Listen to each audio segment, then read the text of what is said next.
Hello let's crick nursing family के। तो आप सब, आई थिंक आप सभी अच्छे होंगे। हमने प्रीवियस क्लास में सिंपल एपिथेलियम टिश्यू के बारे में देख लिया था, उनके टाइप्स के बारे में देख लिया था। आज के क्लास में हम बात करेंगे स्ट्रेटिफाइड स्क्वामस एपिथेलियल टिश्यू के बारे में और ट्रांजिशनल एपिथेलियल टिश्यू के बारे में। तो चलिए देखते हैं स्ट्रेटिफाइड एपिथेलियल टिश्यू होता क्या है और उनके क्या क्या टाइप्स होते हैं। फर्स्ट अपन बात करते हैं स्ट्रेटिफाइड एपिथेलियल टिश्यू। ठीक है, इसमें क्या होगा, मल्टीपल लेयर होगी।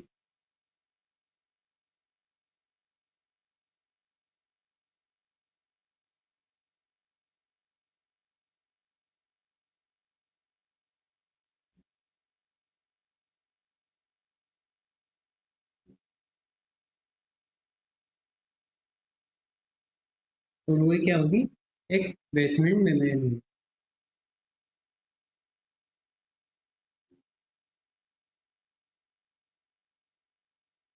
ठीक है, अब हम इसके टाइप्स के बारे में, स्ट्रेटिफाइड के यानी मल्टीपल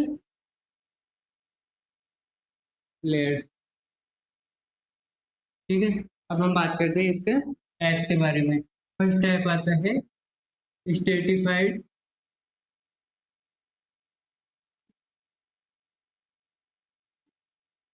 स्क्वामस एपिथेलियल टिश्यू।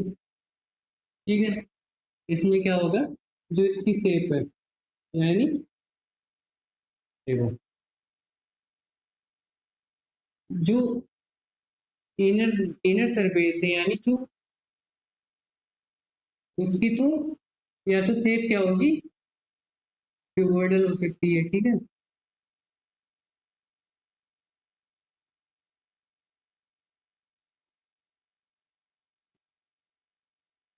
या कोलुनार भी हो सकती है। ठीक है, लेकिन जो अपर सरफेस होगी उसमें क्या होगा,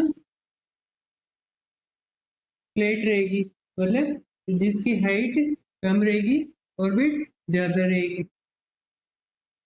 ठीक है, तो अपन इसको नीचे की जो इंटरनल सरफेस है वो चाहे से अलग हो, उससे हमें कोई फर्क नहीं पड़ता, लेकिन जो आउटर सरफेस है वो क्या होनी चाहिए, इसको हमें होनी चाहिए, फ्लैट होनी चाहिए। उसको अपन क्या बोलेंगे, स्ट्रेटिफाइड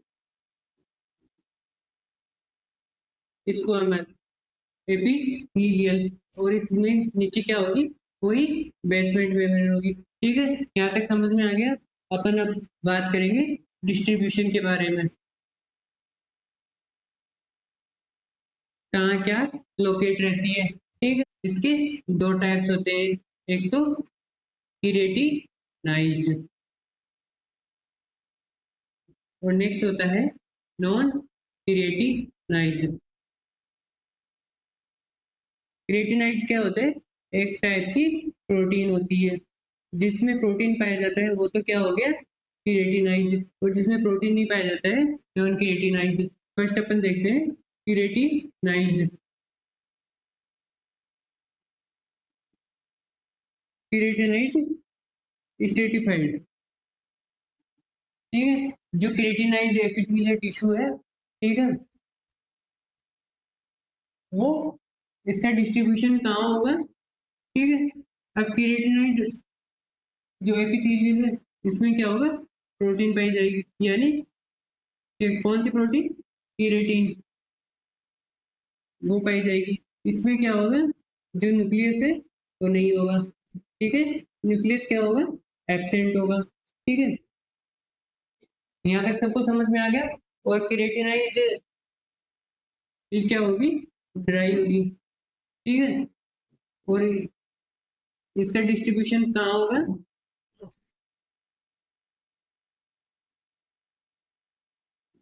जो एपिडर्मिस लेयर है,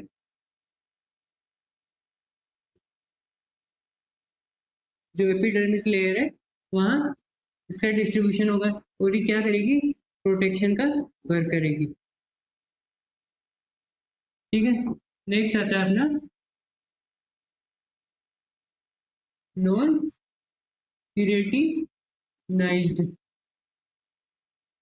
क्योंकि इट इज नाइज्ड में क्या होगा, ये मोइस्ट होगी, ठीक है। तो इसमें न्यूक्लियस पाया जाएगा और इसमें क्या होगी, जो क्रिएटिन प्रोटीन है,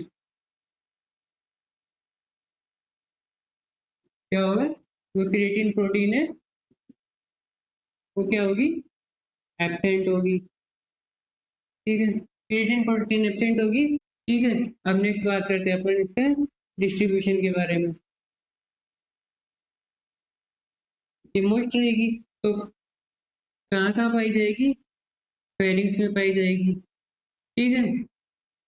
फेरिंग्स में पाई जाएगी, उसके बाद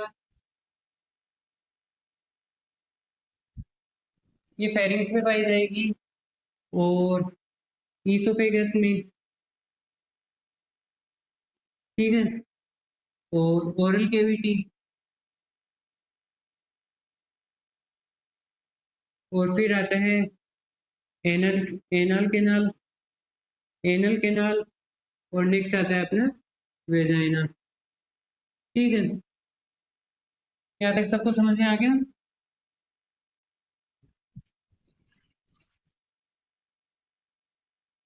जो क्रिएटिन प्रोटीन है वो इसका फंक्शन क्या होता है, ये फंक्शन करती है, क्या करती है, जो डिहाइड्रेशन, यानी इसका फंक्शन क्या होगा, डिहाइड्रेशन से प्रिवेंट करती है। और जो, और क्या करेगी, प्रिवेंट करेगी। और सेम में यही फंक्शन इसका होता है, प्रोटेक्टिव या प्रोटेक्शन का वर्क करेगी, ठीक है। अपन ने कोलुमनार स्ट्रेटिफाइड कोलुमनार एपिथेलियम के बारे में जान लिया। अब नेक्स्ट बात करेंगे स्ट्रेटिफाइड क्यूबॉइडल एपिथेलियम, ठीक है। स्ट्रेटिफाइड, इसमें वही सेम ट्यूब रहेगी आउटर सरफेस पे,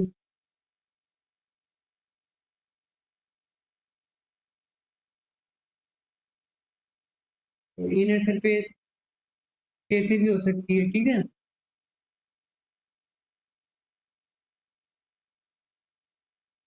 कोलुमनार भी हो सकती है, क्यूबॉइडल भी हो सकती है।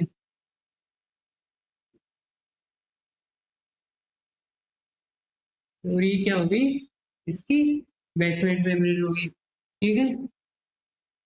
अब नेक्स्ट बात करते हैं अपन इसके बारे में, डिस्ट्रीब्यूशन के बारे में। अब डिस्ट्रीब्यूशन कहाँ का होगा इसका, स्वेट ग्लैंड में होगा। नेक्स्ट आएगा अपना सैलिवरी ग्लैंड,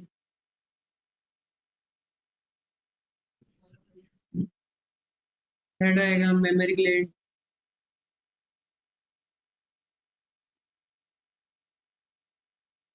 और ठीक है। अभी इनमें स्वेट ग्लैंड में क्या होगा, स्वेट का सिक्रेशन कवर करेगी। और सैलिवरी ग्लैंड में सलाइवा, और मेमोरी ग्लैंड में क्या होगा, मिल्क का प्रोडक्शन होगा,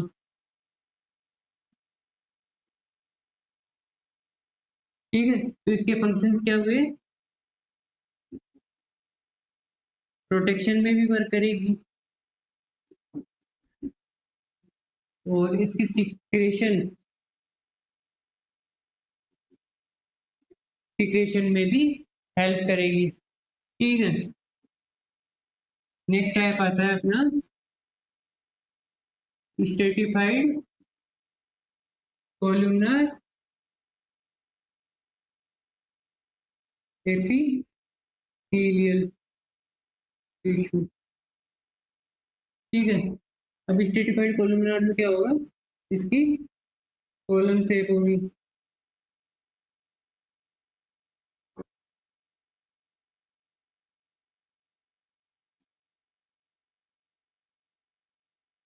और वो क्या होगा, नीचे क्या होगी, बेसमेंट मेम्ब्रेन,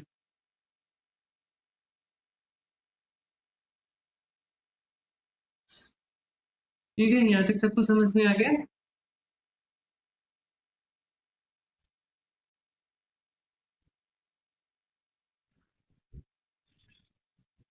अब इसके डिस्ट्रीब्यूशन के बारे में बात करते हैं। कहाँ कहाँ डिस्ट्रीब्यूट होगी? एक तो मेल यूरेथ्रा में, ठीक है। नेक्स्ट आएगा कंजक्टाइवा ऑफ हाइव। अब इसमें क्या होगा, जो भी एक फ्लूइड का प्रोडक्शन होगा, या बोल सकते हैं म्यूकस का प्रोडक्शन होगा, फ्लूइड प्रोडक्शन, जिससे जो कंजक्टाइवा में या आई में हेल्प करेगी, ठीक है। और मेल यूरेथ्रा में वर्क होगा, और इसके फंक्शन क्या होगा, वो सीक्रेशन होगा और प्रोडक्शन होगा और सॉरी सीक्रेशन होगा और प्रोटेक्शन होगा। यहाँ तक सबको समझ में आ गया। नेक्स्ट टाइप के बारे में बात करते हैं अपन, थर्ड टाइप, ट्रांजिशनल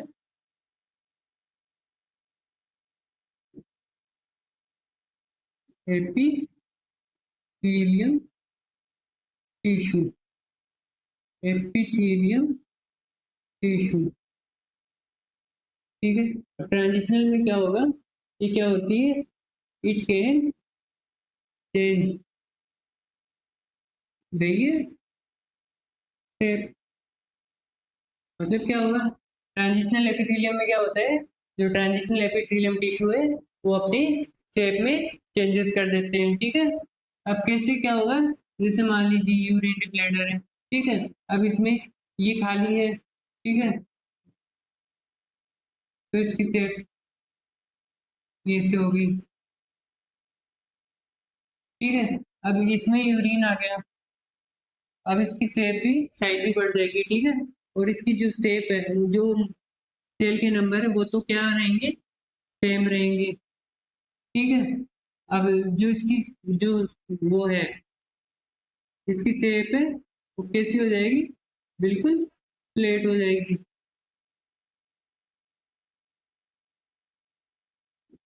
ठीक है, ऐसे, ठीक है। यहाँ तक सबको समझ में आ गया। नेक्स्ट अपन बात करते हैं इसका डिस्ट्रीब्यूशन। डिस्ट्रीब्यूशन में क्या आएगा, यूरिनरी ब्लैडर, रीनल पेल्विस, ठीक है। अब इसके फंक्शन के बारे में बात कर लेते हैं। फंक्शन क्या होगा, इसका फंक्शन होगा, क्या फंक्शन करेगा, स्ट्रेचिंग का, अलाउ करता है इसको, स्ट्रेचिंग को। मतलब जैसे मान लीजिए यूरिनरी ब्लैडर है, तो इसमें जो यूरिन है वो खा अगर है ही नहीं तो उसकी सिर्फ नॉर्मल रहेगी, और अगर उसमें यूरिन आ जाएगा तो वो स्ट्रेच हो जाएगा, यानी फैल जाएगा, ठीक है। इसका फंक्शन का वो कौन करता है, वो ट्रांजिस्टर एपिथेलियम, ठीक है। अब मैं एक बार सबको रिवाइज कर देता हूँ। स्ट्रेटिफाइड एपिथेलियम टिश्यू में क्या होता है, इसकी मल्टीपल लेयर होती है, ठीक है। और इसके टाइप्स के बारे में, फर्स्ट टाइप आता है स्ट्रेटिफाइड, इसको हमें एपिथेलियम टिश्यू। इसके दो टाइप्स होते हैं, क्रिएटिनाइज और नॉन क्रिएटिनाइज। क्रिएटिनाइज में क्या होता है, प्रोटीन प्रेजेंट होती है, नॉन क्रिएटिनाइज में प्रोटीन क्या होती है, एब्सेंट होती है, ठीक है। नेक्स्ट टाइप, फर्स्ट अपन बात करते हैं क्रिएटिनाइज में। क्रिएटिनाइज में क्या होता है, प्रोटीन प्रेजेंट होती है, न्यूक्लियस एब्सेंट होता है, और ये ड्राई फॉर्म में रहती है, ठीक है। और डिस्ट्रीब्यूशन क्या होता है, एपिडर्मिस लेयर में। इसका फंक्शन क्या होता है, डिहाइड्रेशन से प्रिवेंट करता है, प्रोटेक्शन का होता है, प्रिवेंशन का होता है, ठीक है। और नॉन क्रिएटिनाइज प्रोटीन क्या होती है, मॉइस्ट होती है, इसमें न्यूक्लियस प्रेजेंट होता है, और क्रिएटिन प्रोटीन एब्सेंट होती है। इसके जो डिस्ट्रीब्यूशन कहाँ होता है, फेरिंग्स में होता है, इसोफेगस में होता है, ओरल कैविटी में होता है, एनल कैनाल में होता है, वेजाइना में होता है, ठीक है। और ये प्रोटेक्शन का वर्क करती है, ठीक है। और नेक्स्ट अपन बात करते हैं स्ट्रेटिफाइड क्यूबॉइडल एपिथेलियम में। इसमें क्या होगा, ट्यूब शेप्ड होगी, ठीक है, ट्यूब शेप होगी इसकी। तो कैसी होगी, ट्यूब शेप होगी। और इसका डिस्ट्रीब्यूशन स्वीट ग्लैंड में किसका होगा, स्वीट का सिक्रेशन होगा, सलाइवरी ग्लैंड में सलाइवा का सिक्रेशन, मेमरी ग्लैंड में मिल्क का प्रोडक्शन, फंक्शन इसका प्रोटेक्शन में होगा, सिक्रेशन में होगा, ठीक है। यहाँ तक सब कुछ समझ में आ गया। नेक्स्ट अपन बात करते हैं कोलुमनर एपिथेलियम टिश्यू के में। इसका डिस्ट्रीब्यूशन मेडुला में होगा, कंजक्टिवा में होगा, इसका फंक्शन सिक्रेशन में होगा, प्रोटेक्शन में होगा, ठीक है। और ट्रांजिशनल एपिथेलियम में क्या होता है, ये अपनी शेप चेंज कर देती है। और इसके नाम जो सेल के नंबर होते ही रहते हैं, लेकिन जो इसकी शेप उसमें चेंजेस आ जाते हैं। तो हम नेक्स्ट क्लास में हम बात करेंगे कनेक्टिव टिश्यू के बारे में, मस्कुलर टिश्यू के बारे में और नर्वस टिश्यू के बारे में। आज के लिए बस इतना ही। और हमारे आज की क्लास कैसी लगी कमेंट जरूर करना। और हमारे नोट्स पाने के लिए टेलीग्राम चैनल को ज्वाइन कर लीजिए, जिसके लिंक मैं अपने टेलीग्राम इस वीडियो के डिस्क्रिप्शन में दे दूंगा। और जल्दी ज़्यादा से ज़्यादा इस चैनल को सब्सक्राइब कीजिए। आज के लिए बस इतना ही। Thank you.